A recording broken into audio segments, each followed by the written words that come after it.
बिस्मिल्लाहिर्रहमानिर्रहीम। इय्याका नअबुदु व इय्याका नस्तईन। रब्बि इश्रह ली सदरी व यस्सिर ली अमरी वहलुल उक़दतम मिन लिसानी यफ़क़हू क़ौली। सदक़ल्लाहुल अज़ीम। अस्सलाम वालेकुम। एमटीएल टीवी के साथ मैं हूं एमटीएल यानी मोहम्मद तस्लीम नवाब। आज से हमारे प्रोग्राम का आगाज एक बहुत अहम लाइन से हुआ करेगा, जो है बलूचिस्तान बचाओ पाकिस्तान बचाओ।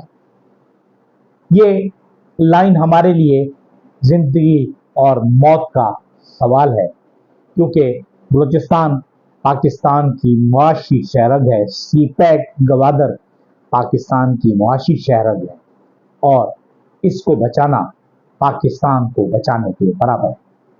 इसके लिए हर वो अमल करना है जिससे हम बलोच की इज्जत व तकरीम करें और बलूचिस्तान की इज्जत व तकरीम करके पाकिस्तान बचाएं। बहरहाल गुज़िश्ता रोज हमने एक खबर छोटी सी पढ़ी। सुबह में एक खबर आई कि जामिया कराची के एक एसोसिएट प्रोफेसर डॉक्टर रियाज गायब हो गए, लापता हो गए। उन्हें पुलिस ने अगवा किया और 7-8 घंटे तक वो गायब रहे। और उसके बाद पुलिस को जब उनकी मिसेज पहुंची बहादराबाद थाने, तो पुलिस ने कहा हमने नहीं उठाया। लेकिन 8-9 घंटे बाद पुलिस ही ने उन्हें अपने हाथ से रिहा किया, यानी पुलिस झूठ बोल रही। इसकी बुनियादी वजह क्या थी? क्योंकि वो सोशल एक्टिविस्ट हैं, ह्यूमन राइट्स के एक्टिविस्ट हैं और हर उस काम के लिए वो आवाज़ उठाते हैं जो वो समझते हैं कि गलत हो रहा है। और कल अपना कराची यूनिवर्सिटी जामिया कराची की सेनेट का इजलास था, जिसमें इत्तलात के मुताबिक जस्टिस तारिक महमूद जहांगीरी, जो इस्लामाबाद हाई कोर्ट के चीफ जस्टिस हैं, जज हैं, और वो इस वक्त इलेक्शन ट्रिब्यूनल के भी जज हैं और बड़ा स्ट्रॉन्ग स्टांस लेते हैं, और उन जजेस में भी शामिल हैं 6 जजेस में, जिन्होंने खत लिखा था कि इस्लामाबाद हाई कोर्ट में उन पर दबाव डाला जा रहा है और मुदाखलत की जा रही है। उनकी डिग्री को जाली करार दिए जाने के लिए एक इजलास बुलाया गया, जिस पर इजलास से पहले ही दबाव डाला जाने लगा मुख्तलिफ तरीकों से, मुख्तलिफ लोगों से, मुख्तलिफ महकमों से, वफाकी हुकूमत से और गालिबन chief justice high court Sindh high court से भी। लेकिन बहरहाल ये एक कहानी है जिससे ये साबित हो रहा है कि हमारे यहाँ इन्फ्लुएंशियल जो बाअसर हलके हैं वो किस तरह काम करते हैं। लेकिन अब उन्हें अपने काम का तरीका कार बदलना पड़ेगा, क्योंकि इस तरह वो एक्सपोज हो जाते हैं। अब पाकिस्तानी अवाम जो है वो सब कुछ सुनने, बर्दाश्त करने और यकीन करने पर बिल्कुल राजी नहीं है कि जी आपने कहा और हमने मान लिया। बहरहाल तो ये जस्टिस तारिक महमूद जहांगीरी जो 1990-91 में कहीं उन्होंने LLB पास किया था, और उस वक्त तकरीबन मैंने भी उसी 90-91 ही में LLB पास किया था कराची यूनिवर्सिटी से। अब क्या तरीक़ाकार है, क्यों? जाहिर है वो वकील रहे और उसके बाद हाई कोर्ट के वकील रहे, उसके बाद हाई कोर्ट के जज बने, और ऐसे तो नहीं बन गए। लेकिन बहरहाल ये एक तरीका है हमारे यहाँ लोगों का उन पर दबाव डालने का। दूसरी तरफ हम ये देखेंगे कि गुज़िश्ता रोज पाकिस्तान मुस्लिम लीग नून का एक इजलास हुआ, जिसमें कायद आज़म सानी जनाब मियाँ नवाज शरीफ ने खिताब करते हुए कहा कि पाकिस्तान में महंगी बिजली का सबब पाकिस्तान तहरीक इंसाफ की पॉलिसियाँ। मियाँ साहब बिल्कुल सही आपने फरमाया, बहुत ही अच्छी बात आपने की। पाकिस्तानी कौम इस पर बस इतना यकीन रखती है कि जैसे ये कोई आसमानी सही हो, क्योंकि पाकिस्तान में जो IPPs हैं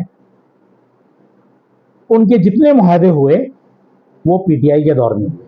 पाकिस्तान मुस्लिम लीग नून और पाकिस्तान पीपल्स पार्टी ने तो उनमें से एक मुआहदा भी नहीं किया। तो यकीनन महंगी बिजली के मुआहदे पाकिस्तान तहरीक इंसाफ ने किए, उनकी हुकूमत। दूसरी बात यह कि पाकिस्तान तहरीक इंसाफ ही वो हुकूमत थी जिसने डॉलर्स में पेमेंट, कैपेसिटी पेमेंट डॉलर्स में देने के मुआदे थे, और वो भी कि जी उस वक्त की कीमत क्या होगी डॉलर की। वो तो बड़ा भला हो हमारी इस हुकूमत का, जो PDM-1 की हुकूमत थी, उसने आकर मुआहदा किया कि नहीं जी, हम आपको जो उस वक्त की जो पेमेंट है उस वक्त के रेट पे नहीं देंगे, बल्कि 140 के रेट पर फिक्स कर देंगे। मियां साहब, एक बचपन में एक हम नगमा सुना करते थे, जिसका मतलब, जिसका बोल कुछ यूं थे कि झूठ बोले कौवा काटे, काले कौवे से डरिए। आप तो माशाल्लाह सफेद गोरे जटे हैं, आपका खानदान कश्मीरी है, आप इतने झूठ क्यों बोल रहे हैं कि आपको भी लोग काला कौवा काटे कहे? अच्छा, अब दूसरी बात यह कि चूंकि कश्मीरी हैं आप, और कश्मीर से याद आया, आप तो मर रहे हैं मोदी को बुलाने के लिए, और आपके वो हवारी जो लोग पाकिस्तान की में मसला कश्मीर को हल करना चाहते हैं, आप लोगों ने तो तबाही और बर्बादी और रुसवाई की दास्तानें रकम कर दी। मसला कश्मीर आपके दौर में तबाह बर्बाद हुआ। आपके चहीते जनरल कमर जावेद बाजवा साहब का आर्मी चीफ ने एक मुआहदा किया, जो जंगबंदी का मुआहदा था भारत के साथ, और वो उस वक्त किया गया जब वो आर्टिकल 370 खत्म रहा। अच्छा, ये बात मुझे याद आई इसलिए कि गुज़िश्ता रोज जो भारतीय वजीर खारजा हैं, उन्होंने बयान दिया है कि अब मसला कश्मीर पर पाकिस्तान से मुज़ाकरात का वक्त खत्म हो चुका। मतलब ये कि अब मसला कश्मीर उनके लिए उनके दौर से खत्म हो चुका, और हम इतने बेगैरत बेहमियत हैं कि हम उस मसले को हल करवाने में नाकाम रहे जो हमारी शहरत था। कायद आज़म ने कश्मीर को पाकिस्तान की शहरत करार दिया था, और शायद जो तारीखदान है वो तो भूल गए होंगे, या उन्हें तो याद होगा लेकिन आम आदमियों को याद नहीं होगा, कि जिस वक्त भारत ने अपनी फौजें कश्मीर में भेजी, उस वक्त कायद आज़म ने बहैसियत governor general, chief of army staff, या जो कमांडर इन चीफ थे पाकिस्तान की फौज के, उन्हें हुक्म दिया कि वो फौज भेज दें कश्मीर में। लेकिन हमारी फौज, जो हमारा कमांडर इन चीफ था पाकिस्तान का आर्मी का, उसने वहां फौज नहीं दी। और ये जो आज़ाद कश्मीर जिसे हम कहते हैं, ये तो उन पख्तूनों की वजह से है, उन पठानों की वजह से है, जो रजाकार के तौर पर गए और जिनको फिर लीड किया सरदार अब्दुल कयूम खान ने, और वो मुजफ्फराबाद, और अगर उन्हें रोका ना जाता, एक दिन और ना रोका जाता, तो वो श्रीनगर पर भी कब्जा कर लेते।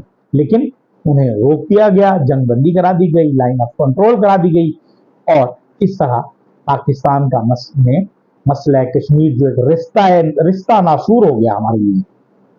और इसमें किस किस का फायदा है? पाकिस्तान और भारत दोनों में। भारतीय हुकूमत ने तो बहुत अच्छा अपने तय बहुत अच्छा किरदार अदा किया, लेकिन जो हमारे यहाँ बेशर्मी, बेहयाई, और क्या लफ्ज इस्तेमाल किया जाए, बेहमियत लोग थे हमारे चीफ ऑफ आर्मी स्टाफ।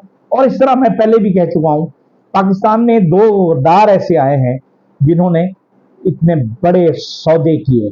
इनमें एक इंडस वाटर कमीशन के पाकिस्तानी चेयरमैन थे सैयद जमात अली शाह, जो पाकिस्तानी हिस्से का पानी अभी माजी करीब में बेच कर निकल गया। पहले तो जो बेचा, बाकी हिस्सा जो था उसमें से भी वो बेचकर अपने हिस्से के पैसे लेकर कनाडा चले गए। सैयद जमात अली शाह उनका नाम था।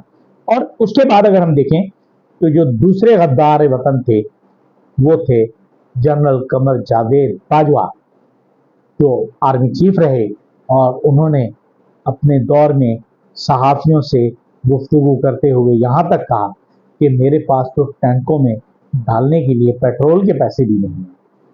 उनकी टांगें कांपती थीं भारत के नाम से। पता नहीं वो कैसे जट थे कि वाकई उजड़ करके चले गए इस मुल्क में। उन्होंने तबाही, बर्बादी और रुसवाई की वो दास्तान रकम की कि अगर किसी वक्त तारीख में मुअर्रिख लिखेगा कि कश्मीर का सौदा उन्होंने किस तरह किया, तो शायद हम अपनी तरक्की की तरफ कोई रास्ता तय कर सकें और तरक्की का सफर तय कर सकें। इजाजत दीजिए, اللہ حافظ.